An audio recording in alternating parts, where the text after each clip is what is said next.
I'm Hazel Jarvis. The studio wall is gradually growing, and today, in a new departure, we're going to look at abstracts. And this is our inspiration, A Walk in the Woods. And we're going to follow pretty much the same approach as in our exercises. Q-tip into some Husumi ink, and I'm just going to run it down the page. And because we're sort of referencing A Walk in the Woods and Springtime in the Woods, I'm going to do several vertical marks, just varying the width slightly. And I like it when it gets a little bit dry and I run out of ink.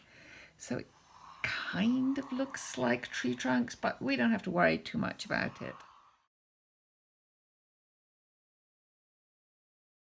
On my cold press watercolor paper, the ink dries almost immediately. So now I'm going in with some sap green and I'm just going to put some watercolor on.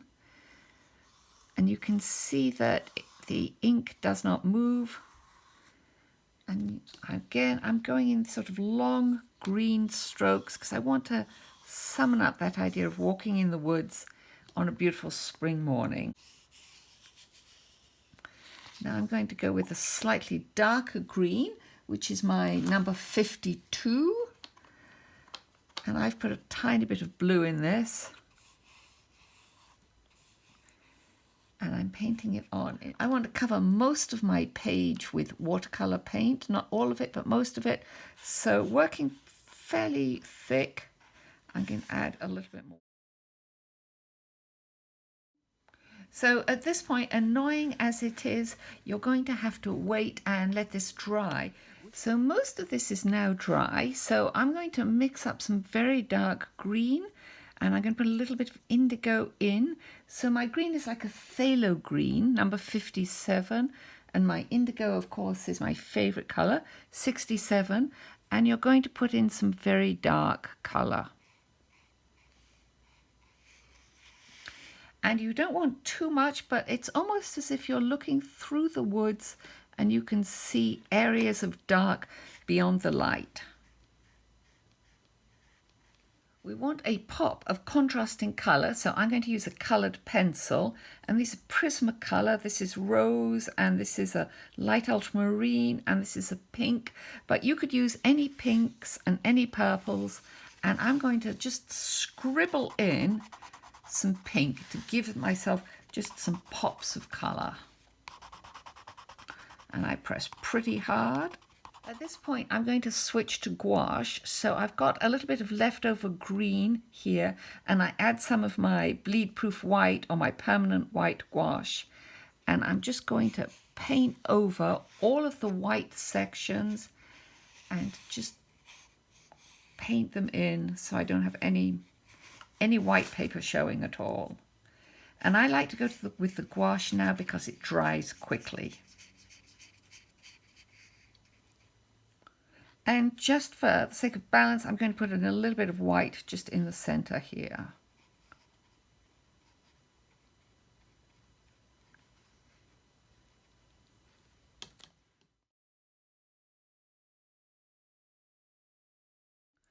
So I clean my brush off as best I can. I dip it into my pot of white or your white gouache on your palette.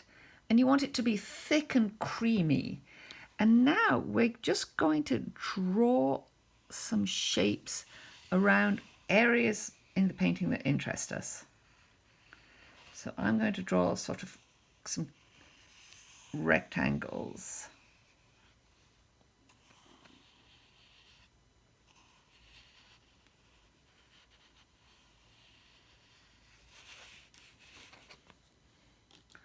Put another one up here.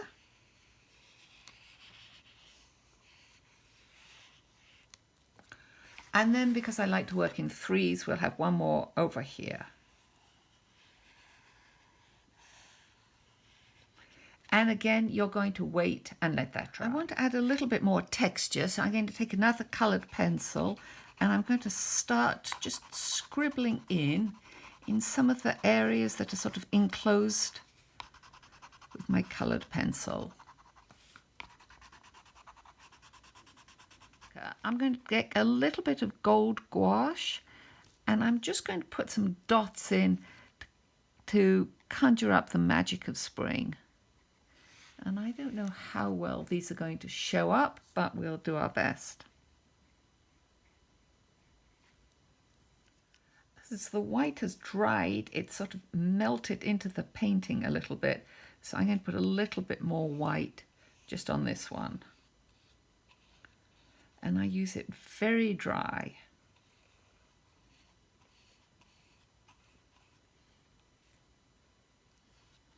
So I test my page to make sure it's dry because nothing ruins a marker like drawing into wet paint. And then we're going to just draw like a leaf pattern.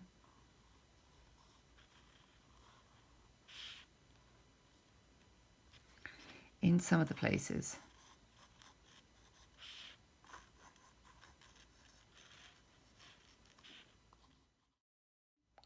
So I think I'm almost done, but I want to add just a few more of these leaf shapes on the perimeter of the painting.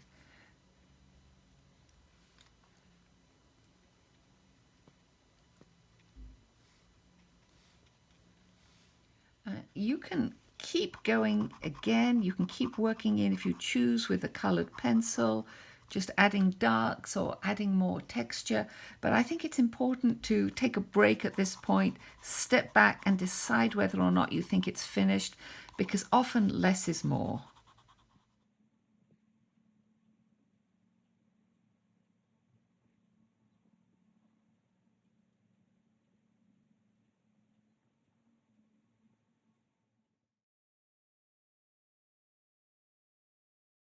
So you now have a very cool abstract, and I can't wait to see what you do.